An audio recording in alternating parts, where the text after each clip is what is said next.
Today I want to talk about something that I loved in Golden Fool, which is book 2 in the Tawny Man series by Robin Hobb, and that is her representation of disability. So in this series, we have a character introduced named Thick, who to me is described of having features of Down syndrome.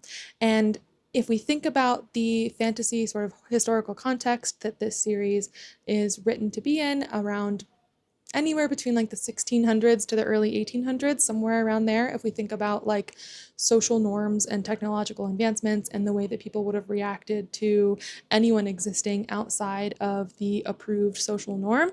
That is sort of how people discuss disability and in particular Thick in these books. And what I loved about it is she represents the experience that most people have where you see someone different from yourself and you have your conditioned mental response. You have the societally imposed response is your initial reaction, maybe discomfort or disgust or othering. You don't want to be around it, you don't want to think about it, you're very uncomfortable.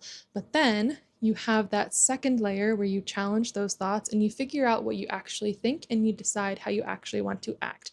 And we see Fitz go through this as he begins to exist around Thick. And there was a quote I just loved that I wanted to share. Thick's intelligence might be limited in some ways, but it was there. Different, I ended lamely. Different, I reflected, as a horse was different from a cat and they both were different from a human, but not lesser.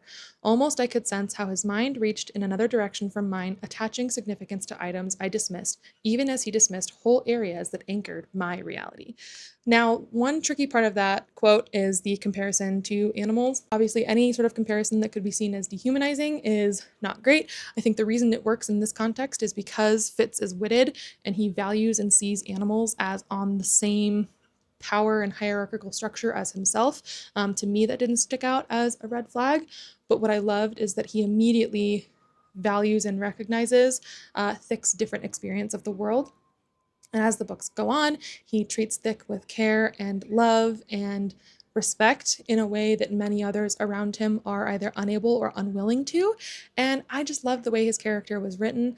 I thought that Robin Hobb did a great job of making us understand his intellectual differences and his disability without infantilizing him, without dehumanizing him, and without making him a flat character. He was a full, robust, well-rounded character, and I just loved him. I love our boy Thick. So if you've read this one, let me know what you think. I would love to chat about it with you in the comments.